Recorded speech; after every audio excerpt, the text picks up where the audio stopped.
20? Yeah. Bro. Do you think you're more likely to hit your goal, or do you think you're less likely that you hired me? And it's like, obviously more likely. When they say yes, you got them, right? Golden. This was golden. Awesome, dude. My name is Nathan Bentley. I own Practice PhD, which is a marketing agency for chiropractors, doctors, dentists, etc. We're doing about 130, 150K a month in revenue right now, and looking to continue to grow on top of that. How you doing? Doing good, man. Where'd you come in from? Brickell. I'm Here, in come here, bro. Nice to meet you, huh? Nice to meet you. Freaking, you keep bringing in the tall guys. I don't know what the theme is with this. Everyone's like 6'5" or taller recently. Just give me context on like the business. So like current rev, the goal, like give me some numbers. I own Practice PhD, which is a marketing agency for chiropractors, dentists, and doctors, but mainly chiros. Okay, chiros. Yep. We're doing about 130 to 150K a month in rev. Nice. Goal is to get to about 250, 300. Okay. And then once we stabilize around there for a couple months, I'm looking to exit the business. Okay, sweet. And then exit. All right. What's the price point for the chiros? Right now we do like a 3-month paid in full. That's around 7,000. Do you know what your LTV is? Yeah, it ranges around 10 to 12. It's 10 to 12 months? 10, 12,000. 10 to 12,000. Yeah. Okay. So do most of them, like, would you say most of the clients don't re-sign? It depends. It's like they're either with us for years or they like kind of drop off in the month one, Oh, really? So they drop off very fast. Yeah, but I would say it's like we have around 80, 90% retention. So retention is pretty decent as long as they stay with us. So the reason I asked then is, so like the LTV, wouldn't it be much higher if you had a higher retention? Is that accurate? Probably not 100% okay, accurate. because like that for an agency, that's going to be something really good to know is like on average. So if you took all your customers, right, and then you take what they spend divided by the months, and then you took all those numbers and added and divided it, that's your LTV. So like if your LTV was actually 10 to 12,000, that really means like 70% of your customers don't even re-sign. So I don't think that's accurate. What else? Like what's the struggle? Like team members, walk me through that. Yeah, so we've been scaling pretty rapidly recently. Okay. About a month or two ago, I was at like 70K in revenue. Okay. And oh wow, so yeah, it's pretty fast. Okay, yeah. That's great. I bumped up to like 130 the next month after 70K. And I got to 130 originally with no media buyer, no CSM, no closer. Like it was literally all me. So now I'm taking on more of. Oh, are you doing all the work right now? Well, recently I've been hiring. I just hired about 10 team members this month alone. So we've been scaling pretty rapidly. Okay. So now I'm getting into the managerial aspect of everything. All right, so let's walk through that. Who's your 10 team members? Yeah, absolutely. So a large portion of that is the call center. So we have a call center with ISAs. What are like setters?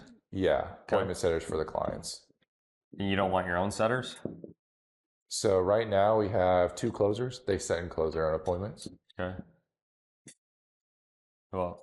And then I have a media buyer. Okay. 2 video editors. Okay.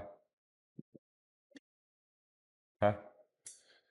About 2 to 3 general VAs. Okay, VAs. What do they do? Onboarding, handling all of the custom UGC ads that we do for our clients, etc. I think that's about it. What do you pay them? Call center? Call center, they make around $1,000 to $1,200 a pop a month. A pop of, what does that mean, of a client? Per setter, they usually make around $1,000 to $1,200 a month, as in their take-home income. But what do they produce for that? So if like they get $1,000, like what do they have to do to even hit that?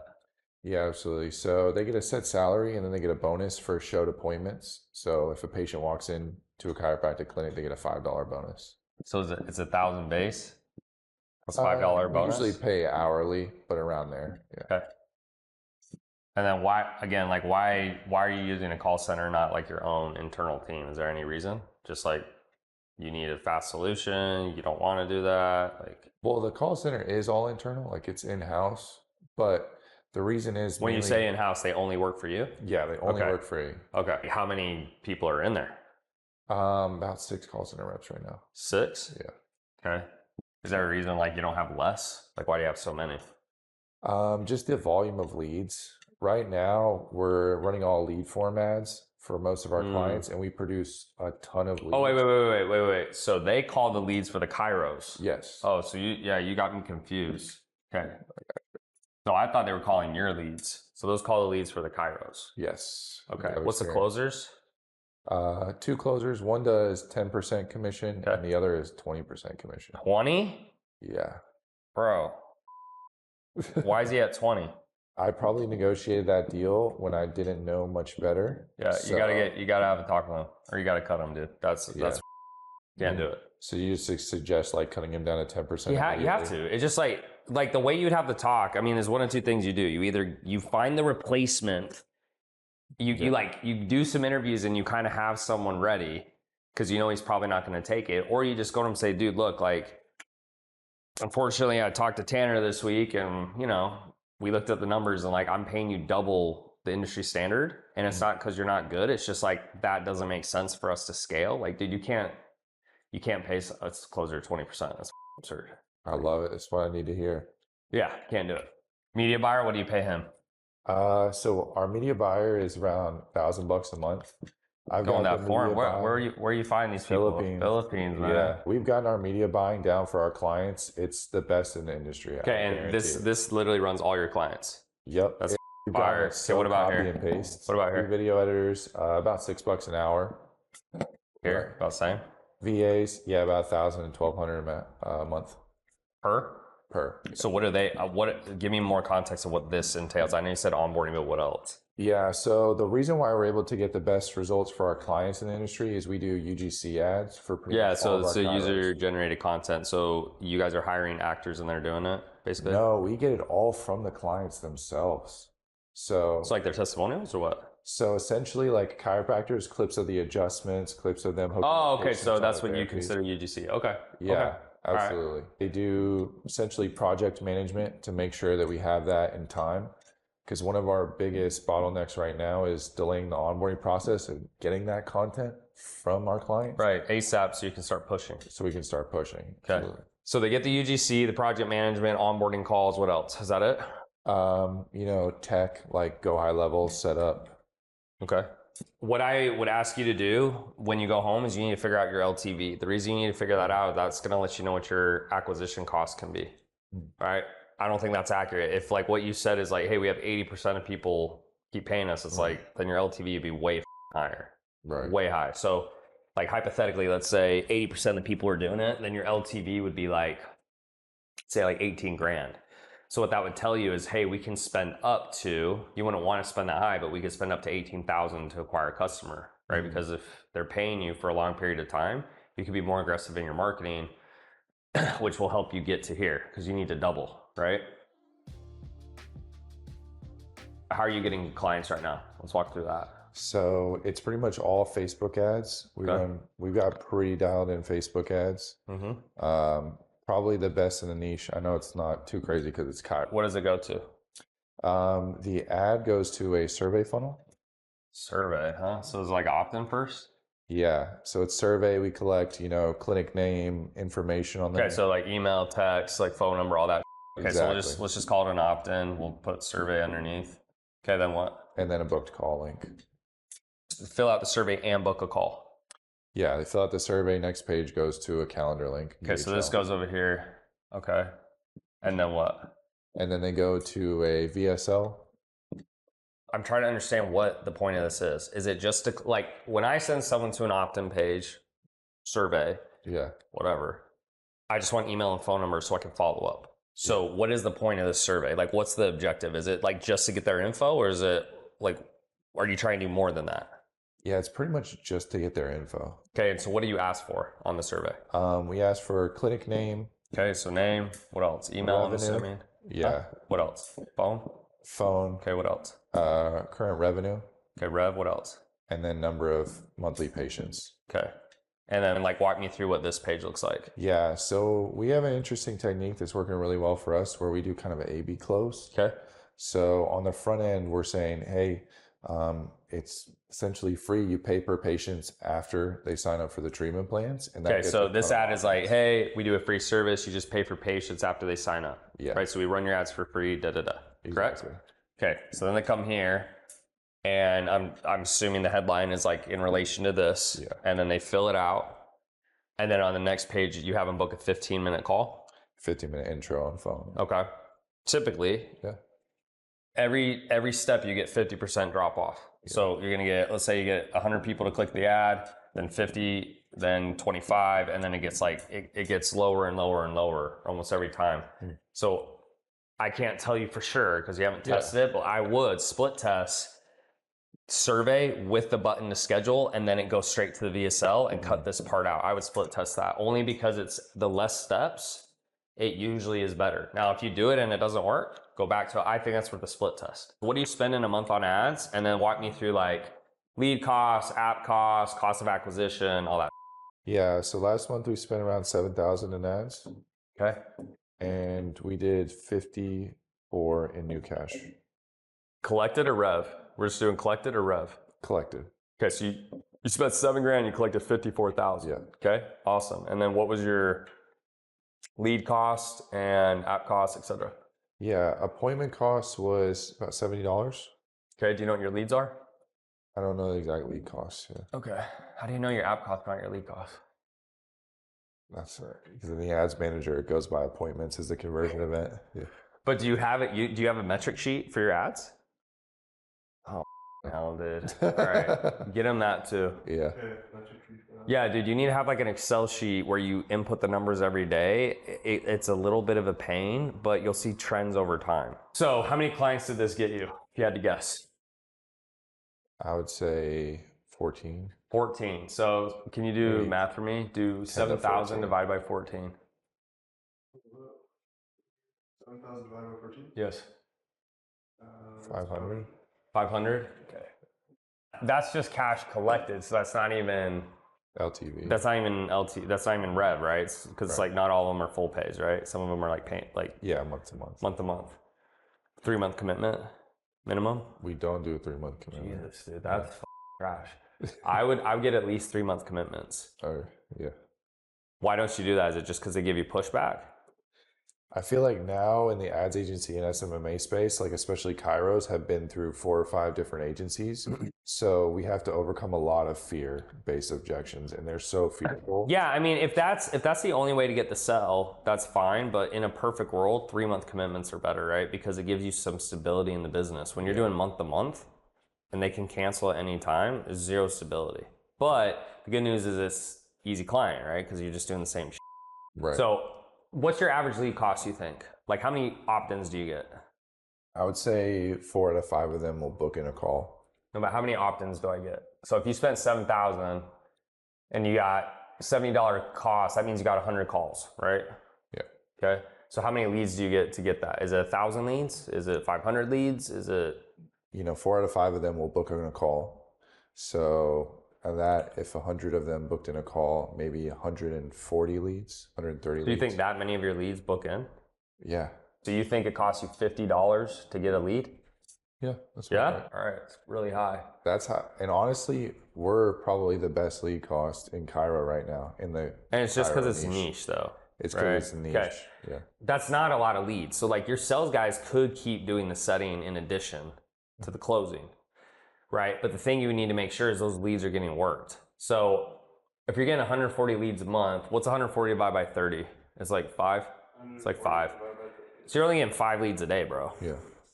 So if you're only getting 5 leads a day, then your sales guys should be able to smash the out of them. Like they should be calling them. Like the goal for me is like we call someone, like 7 to 10 times in a week, right? Before we move on. Absolutely. Right. So your sales guys should technically be able to handle that. You just got to be on top of their ass though, because like they just need to work. Those are expensive leads. The other option is you bring in a setter that you pay like a $1,500 base and then you give them 3% of closes, right? You don't really have, I feel like this would be a little tougher because you don't have a lot of leads. But I would also just tell your sales guys, like, guys, look, we have 5 leads a day. I need you guys to bury them in calls. Absolutely. Right? They need to. Okay. Remember, it's usually 10, 10, 10. So if they do 100 dials, they should get at least 10 pickups. They should get at least one, it depends. Like they'll get, 10% set and then they'll close like one of those. Like it depends, right?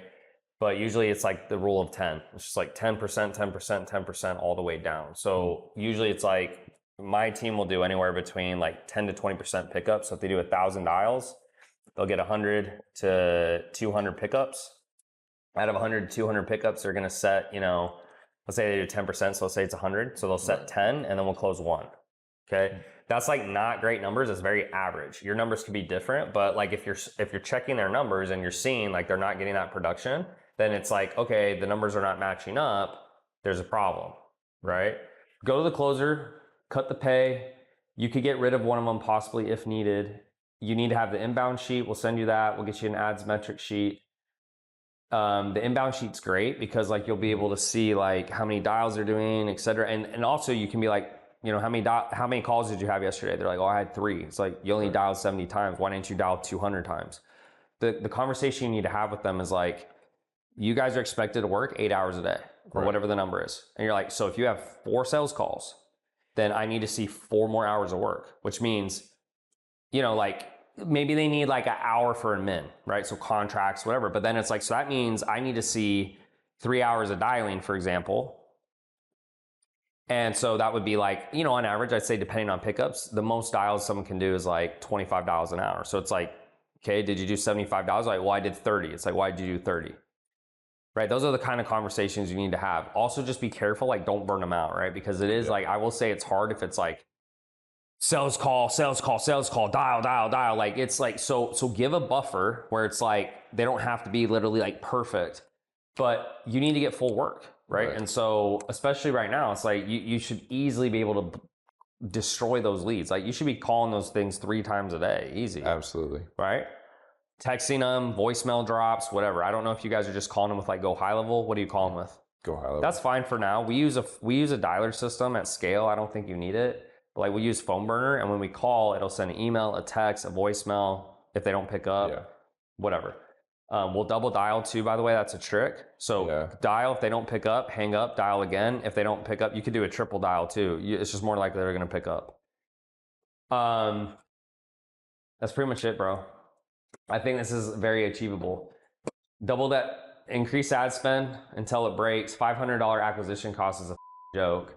You want it to be 25%. So your allowable acquisition cost, and again, it could be higher based on LTV. So if your LTV is 18,000, it can be a lot higher, right? But like, even if I just took this number up here, typically you want your acquisition cost to be about 25%. So 25% of 7,000 is really what, 15? Yeah. No, not even. It's like 1,800. So you could spend 3 times more, almost 4 times more, and you'd still be okay. What are you looking at? Like, what are numbers that you're looking at, and like, what numbers do you recommend that I track every day? Yeah, so I feel like I'm getting all over the place with numbers and tracking everything, but what do I actually? Yeah, so at a high level, if like I want to know what's going on in the business very quickly, I'll walk you through that. So, I mean, the first one is just the ads. Okay, so, I mean, like I said earlier, if your ads are doing 2x collected, you're fine. If they're not, then you start looking at, so like, ads, obviously, right? So you should have a sheet, and we'll give it to you, where like anyone at any time can go in and look at all the data for the last 3 months without going to the ads manager and doing all this bullshit. That's horse. That's stupid. So, I mean, the first thing I'm always looking at is like, what's our collected cash? So that's number 1. If it's less than 2x, so I'll just do like less than 2x, then what I move to then is like, okay, what's our app cost? What's our lead cost? What's our cost of acquisition? And then I start looking, okay, so where do we need to optimize? What's the problem? The other thing that could tell me is what? Might be an issue with the setters. Might be an issue with the closers. So when I came back, I went on like a 6-month hiatus. I don't know if you knew that. Yeah. But I came back, my closers were closing at 25%. Right. So I'm like, maybe this is like, because they can't close. And then once we fixed that, I was like, maybe it's like something with the marketing, right? So this number's indicative of some problem, right? Now, it doesn't mean if you're above 2x, there's no problem, you're perfect. But, end of the day, it's like, if you're above 2x collected, you can spend more. So like when you're sitting here spending $7,000, you're at 7x collected. I'm like, bro, like you're just being a bitch, like spend more. Right. Like, cause you're like, well, I want to scale. It's like, well, you don't have what's your bottleneck? There is none. It's you. Spend more, right? Something like that. So that's the first thing I look at. After I look at that, it's the sales guys for sure. So it's like, it's like just looking at their numbers and like doing lots of reviews. So like, I think most CEOs that I've met that are really good and scale, they're really good at sales. And that's where they put a lot of their time because sales drives the business, right? After sales, the next thing is then fulfillment. And like I said, you should have KPIs you track. The ones I look at is simple. Okay. It's testimonials. So like video, we'll say video, Trustpilot reviews. So TP, and then upgrades. Okay. Why do I look at that? Because at the end of the day, if a coach is getting those things, he's good. If he's not getting those things, what does that tell me? He sucks. If he sucks, he's got to go. Right. Or you need to spend time coaching him. Right. The good news for you is you're an agency model, so there's not a lot of fulfillment. It's like it is, but it's like it's the same, right? Really, the fulfillment is the setters, which you're in charge of. That's really where I spend all my time. Outside of this, once like if there's any issues here, then obviously like the next thing is like marketing, right? Content, like ads, like that type of stuff. Now, where you're at in the business, you don't need to be doing a bunch of organic content. Yeah. All you need to be doing is like looking at the funnels, like the stuff I told you about, making new ads. Okay, so your whole day pretty much is like, this is pretty much what you're kind of doing already. Right? It's just track your with the ads, track your stuff better with the sales guys and make sure like you're doing lots of reviews. Like, and dude, like I'm saying like this guy recently, like he'll send me like 4 calls and I'll review all the calls. It's like, yeah, it takes time, but it's like end of the day, if he closes better, that helps the company. It's a big deal and someone's got to do it. Like end of the day, like that's the work people don't want to do because it's like, oh, do I have to do it forever? It's like, yeah, you do. Or you have to hire someone else to do it. I just want to get your thoughts on handling like trust and fear-based objections as they've been burned by multiple agencies in the past. All right, so yeah, let's just go through the objections. So what's the most common objection you get? So if I'm on the sales call and I'm closing, like what do they say? This sounds like all the other guys. Okay, so it's a belief issue. Yeah. Okay, so let's go through that. Okay. There's only 4 objections. Okay, so you have price, spouse, right? Or partner, like business partner. Yep. Time, belief. So it sounds to me like what they're saying is they're like, oh, we've been burned before, right? Yes. Okay, so usually the way you just combat that is you just lay out, like the easiest way to fight belief is you just ask like, what's the worst thing that can happen? Like the first thing is that I'll do is I'll go, okay, yeah, totally get you're scared. Like what's the worst thing you can imagine happening? And usually they're going to be like, well, this doesn't work. I'm like, okay, yeah, so let's explore that. Now, I don't know, do you have any guarantees in your offer where it's like, if this doesn't happen, you get a refund or is there anything like that or no? So for the first year, I ran a satisfaction guarantee. What does that mean? Like if they were not satisfied for any reason, they could get their money back. Do people do that? I had 0 in a year refund that. Yeah. So if they're thinking, what's the worst thing that can happen? Now, if you don't have a guarantee, the sales guys are going to have to work harder because they're going to have to, all fighting belief is just trying to understand their reasoning. So like I was telling my sales guys the other day, like Andrew Tate always talks about the matrix, but like what they think is the matrix, right? So they're like, well, like this happened and what you're trying to do is get them to see reality, right? So there's the first thing is like, let's say there's no guarantee. So let's get rid of this. And then I'll walk you through the 3 steps. So if there's no guarantee, then pretty much you have to be like, okay, so like, what's the worst thing that scares you, right? And they're like, well, this last guy and this and that and da-da-da, and he was ugly and that and whatever, right? Then what I usually do is I just go, yeah, but like for you to get new results, you have to hire someone new, right? Or like for you, but that's going to be more work on the sales guys because they basically will just have to take what they're saying and basically spin it on them. Where it's like, look, I get you're scared. I guess you've had bad experiences, but at the end of the day, if you don't hire someone new, you won't get new results. And so have you ever had you've had a couple boyfriends or girlfriends? Yeah, right. So you broke up with a few, right? Doesn't mean you stopped dating. You just had to find a new person. So I get you're scared, but you have to do that. But that's a harder thing to beat because at the end of the day, you're not able to take the risk away. Do you understand? Yeah. So it's doable, But the sales guys have to be more skilled because like if you came to me and you were like, let's say you had to pay to come to this. Let's say you pay me 10,000. Right. And you're like, well, what if it sucks and stuff? I'm like, yeah, like just don't do it or like whatever I say. But it's like, it could suck and you could lose the money, right? So that means I have to do a better job of handling the objection because you're going to be scared no matter what I say, right? Right. So a lot of times the way that conversation goes is I will say that I'm like, look, like I totally get you're scared. I totally get that's happened to you. But the reality is like, if you don't do this, you're going to stay stuck and you have to take the leap. And so nothing I'm going to say on this call is going to make you feel like pressure free or like fearless. But based on everything you heard, I feel like we're a great fit for you. Like that's going to be more of the combo, but it's harder because they're like, yeah, but I still don't know. Like that's the hardest one to overcome. Yeah. If you want to make it easier for your sales guys to beat it, what we do is we throw in a guarantee. Right now, remember, guarantees can be all kinds of stuff. Usually it's conditional. I love conditional guarantees because what the conditions should be is the things you know that if they do 100%, they'll get the result. So if you look at your best clients, what are the things they do that get them the best results? Do you know? We're done for you all the way up to the point where they actually have to close the deals. So the highest close rates of our clients get the best results. Okay. So for example, you could say something, and what are the close rates typically? Do you know? Yeah, it ranges from, 20 to 40%. Okay, so what if you said something like this? Because usually what I do is I say, well, there's 3 things that could happen. Okay? The first thing is you do it and you get results and everyone's happy. Smiley face, right? Yeah. That's what we both want.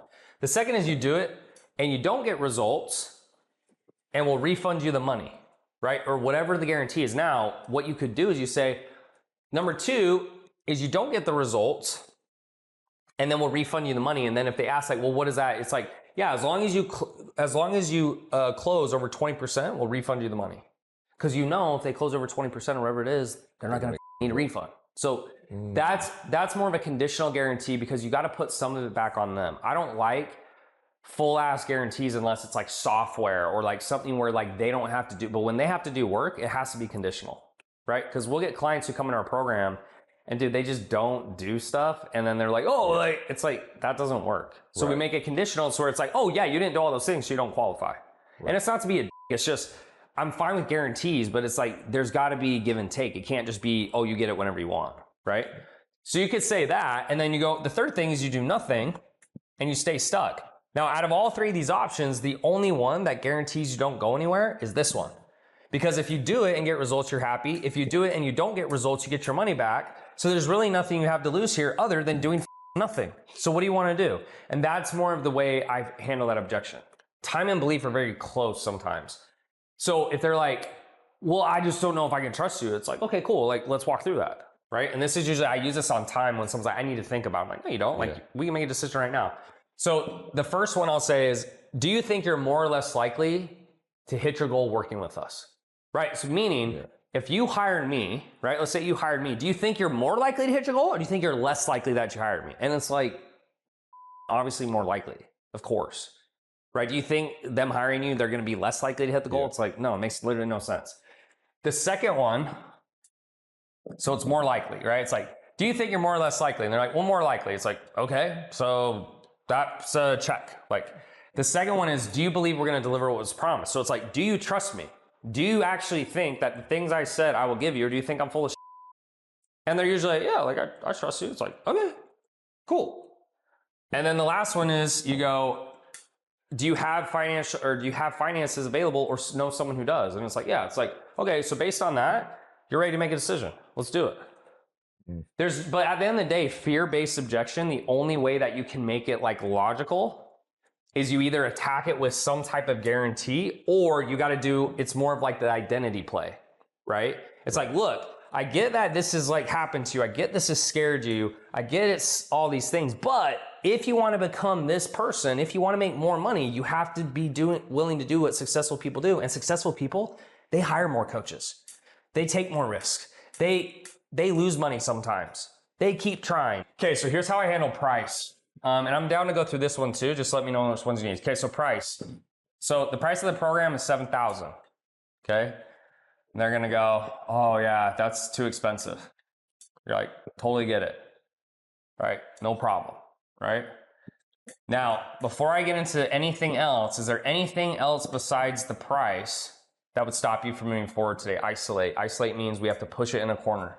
Okay. Now, keep in mind, the number one goal of the sales guy before he drops the price is to raise certainty as high as possible. We can't talk about price until they're certain they want to do it. So if you get out today in the car, you're like, yeah, so how are you feeling about this? They're like, yeah, it sounds pretty good.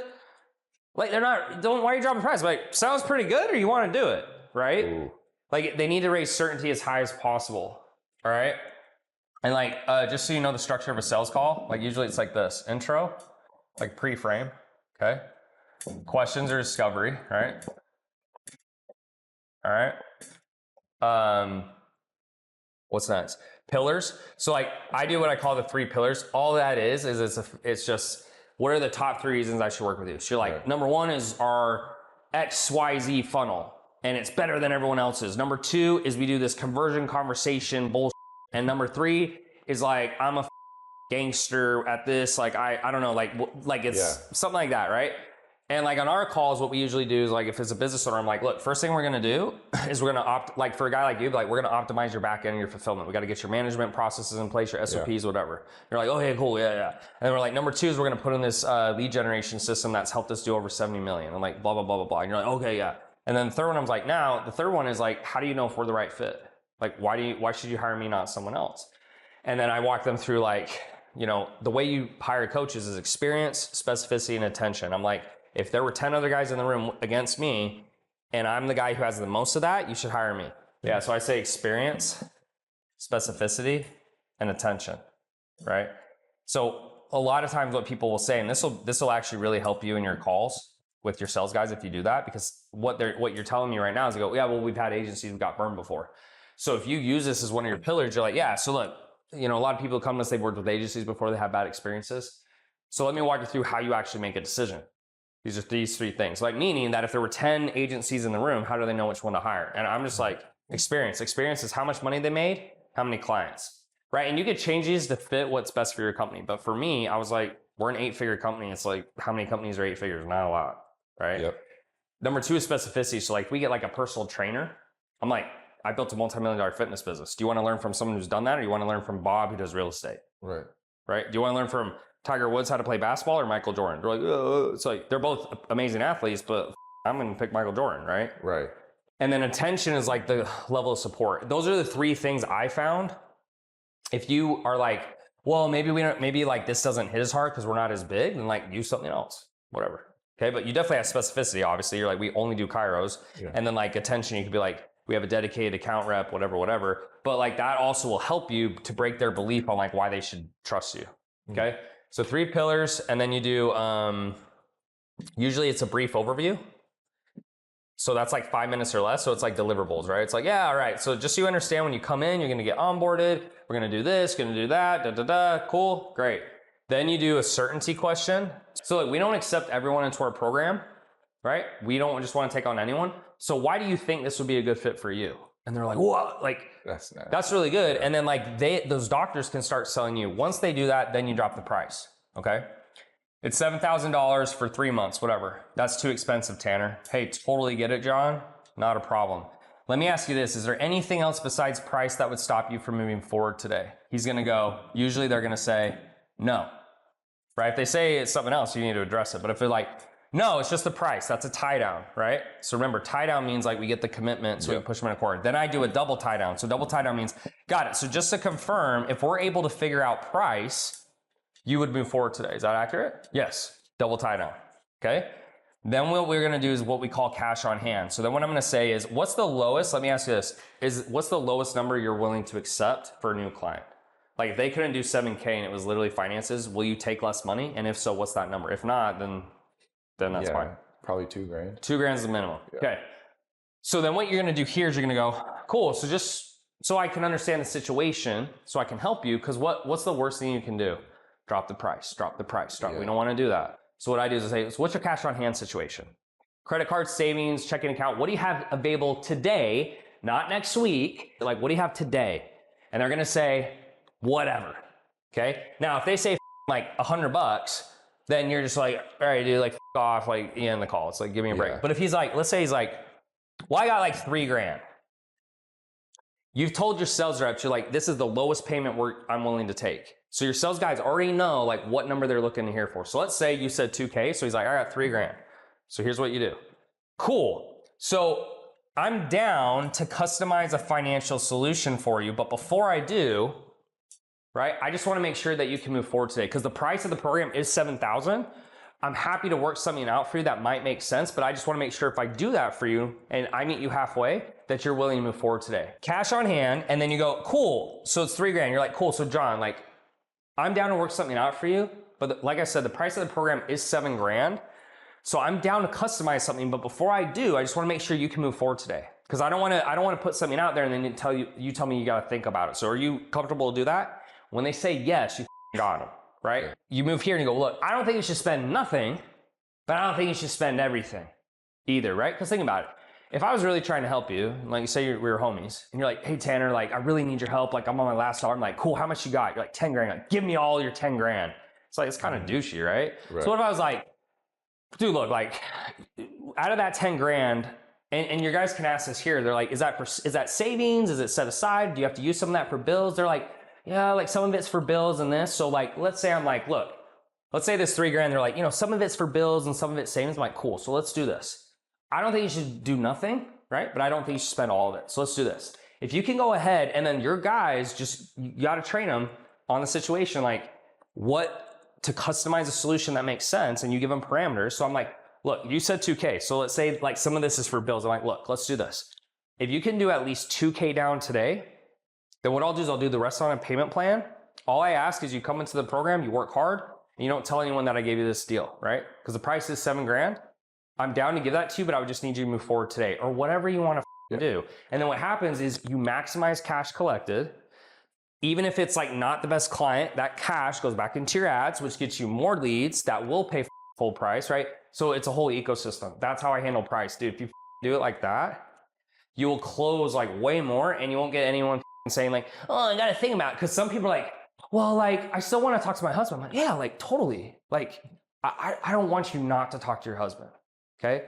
But let's do this. Are you over 50% certain you're going to do it right now? Would you say you're over 50%? They're like, yeah. So if you wake up tomorrow and you feel the same way you feel now, you're going to sign up? They're like, yeah. Then I just do what's called a delayed payment. So if someone like just won't do it, you just do a delayed payment. So you're like, this is your last ditch effort. So like, this is after you've pushed and your sales guys can do this at any time. But then you're like, cool.